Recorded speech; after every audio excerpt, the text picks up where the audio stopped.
Değerli Rehber TV izleyenleri, Sağlık Köşesi programında çocuk cerrahisi uzmanı ve aynı zamanda çocuk urolojisi uzmanı Profesör Doktor Sayın Abdurrahman Ünen'le beraberiz. Kendileriyle çocuk hastalıkları üzerinde konuşacağız. Kendilerine birkaç sorumuz olacak. Bu soruları siz değerli izleyicilerimizle paylaşmış olacağız. Hocam, bebeklerde ve çocuklarda kum oluşumu veya taş oluşumu, bunun nedenleri nelerdir? Bunu bize anlatabilir misiniz? Aslında taş oluşumu için pek çok risk faktörleri vardır. Taş oluşumuna zemin hazırlayan ama özellikle küçük bebekler ile daha büyük çocuklardaki nispeten birbirinden farklı. Büyük çocuklar ile erişkin insanlar bizlerde görülen taşların oluşum mekanizmaları da tamamen farklı oluyor. Küçük bebeklerden başlayacak olursak mesela 3-5 aylık bebeklerde taş gördüğümüz zaman bunların büyük bir çoğunluğu aslında sert, standart taş değillerdir. Çoğu taş çamuru şeklindedir. Buradaki en önemli risk faktörleri bebeklerde ilk 6 ay döneminde çocuklar çoğunlukla biz hekimlerin de önerisiyle anne sütü dışında sıvı almıyorlar.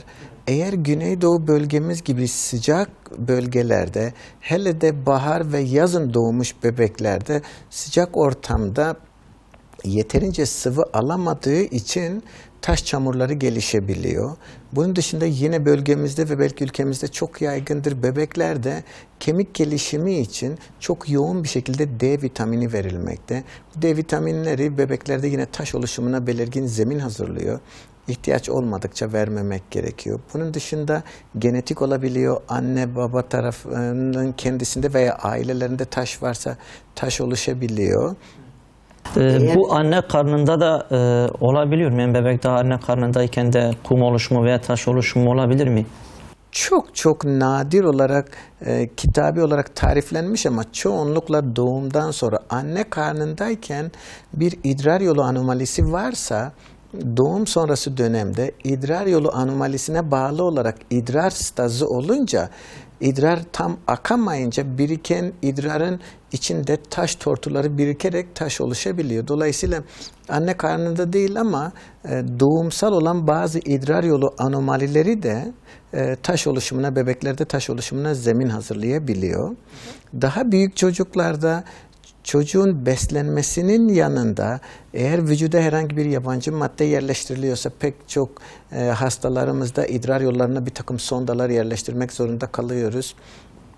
Bunun dışında beslenme şekli çok önemli. Özellikle bölgemiz gibi aşırı hayvansal proteinlerle beslenme, aşırı tuz, aşırı karbonhidrat alımı sonucu taş gelişim riski yine belirgin artıyor. Evet. Bunun belirtilerine gelirken yani bazen anneler çocuğun altını değiştirirken, bezini değiştirirken bazı işte toplumda bilinen bazı belirtiler var. Kızarıklık, kırmızı renkli bir idrar görüldüğünde veya kum renginde bir şeyler görüldüğünde mutlaka bu çocukta kum veya taş vardır gibi algı oluşuyor. Bununla ilgili neler söyleyebiliriz? Yani belirti olarak sadece bu mu yoksa çocuk başka belirtileri de gösterebiliyor mu? Aslında çocuklardaki belirtilerin çok büyük bir çoğunluğu erişkinden farklıdır. Büyük oda çocukların ancak yarısında erişkinlerde gördüğümüz klasik idrar yaparken kanlı idrar gelmesi veya kolik dediğimiz şiddetli karın ve yan ağrısı çocukların en fazla yarısında görülüyor. Çocuklarda daha çok idrar yolu enfeksiyonuyla taşlar kendini gösteriyor. Bulantı, kusma, ateş şikayetiyle doktora gidildiğinde yapılan bir ultrasonda taşın idrar kanalını tıkadığı görülebiliyor ağrıyla beraber. Daha küçük bebeklerde ise sıkıntı apayrı. 6 aydan küçük bebeklerde bugüne kadar tedavi etmek zorunda kaldığımız sertleşmiş gerçek taş yapıları pek bulunmuyor. Daha çok yumuşak taş çamuru şeklinde ve bunlar aslında bir şikayete neden olmuyor. Güzel bir şans eseri yumuşak iken yakalayabiliyoruz. Aileler çocukları çok ağlayınca özellikle de ilk bebeklerde anne babanın da deneyimsizliğiyle aşırı gazın etkisiyle ağlayan çocuk doktora götürülüp bir ultrason çekildiğinde çocukta kum dediğimiz ya da taş çamuru dediğimiz küçük taş parçacıkları ya da taş öncüleri görülüyor. Aileler aslında bu küçük yumuşak taşların şiddetli ağrıya, ağlamaya neden olduğunu düşünüp geliyor.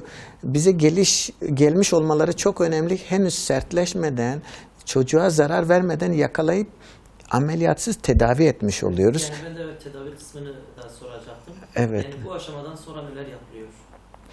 İşte yeni doğan döneminde veya ilk 6 ayda gördüğümüz zaman bunların çok büyük bir çoğunluğu, %99'u sertleşmemiş oluyor. Ciddi bir şikayete neden olmuyor. Bunlara bol sıvı hidrasyonu, ne olursa olsun anne sütüne ek olarak bol sıvı verilmesini, su verilmesini öneriyoruz.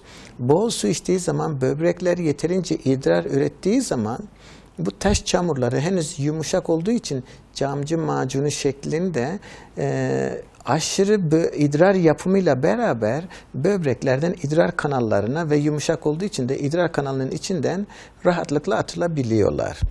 Onun için aslında yeni doğanda pek şikayet vermiyorlar. Çoğunlukla tesadüfen tanınıyor. İyi ki de tanınıyor, sertleşmeden basit tedavilerle düzeltmiş oluyoruz. Ama 6 ayı geçmiş çocuklarda çok büyük bir çoğunlukla, hele de 4-5 milimetreden daha büyükse büyük bir çoğunlukla sertleşmiş oluyor. Ve en sonu bir şikayette neden olarak idrar yolu enfeksiyonu, kanlı idrar yapma, ağrı gibi şikayetlerle ve tıkanıklığa, idrar yollarında tıkanıklığa neden olarak bize başvuruyorlar. O zaman da cerrahi müdahaleyle taşı çıkarıyoruz. Evet. Bir de şöyle bir algı var toplumda hocam. Yani çocuk eğer gece yatarken birden ağlamaya başlıyorsa mutlaka bu çocukta taş var diye gibi şeyler konuşuluyor toplumun içinde. Bununla ilgili, yani bu hastalık var mı yok mu ile ilgili ailelere, ebeveynlere neler söyleyebilirsiniz? Yani bunun için sizin tavsiyeleriniz tabii ki de çok önemli. Biraz önce söylediğim gibi küçük bebeklerde kramp türü bir şikayet, şiddetli veya ani başlayan bir ağrı olmuyor.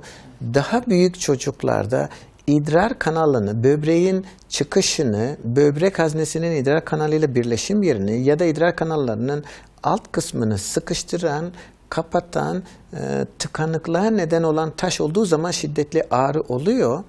Dolayısıyla şiddetli ağrısı olan bir çocukta, hele de yan ağrısıysa, ani başlamışsa veya kanlı idrar da varsa ilk etapta çocuk yaş grubunda taş düşünmek lazım. Tanısı çok basit aslında. Basit bir ultrasonla taşların %90'ından fazlasının tanısı konabiliyor. Radyasyon vermiyor ultrason. Her yerde bulunuyor. Gece gündüz sağlık merkezlerinde dahi bulunabiliyor. Onun için basit bir ultrason taşların %90'ından fazlasını gösterir.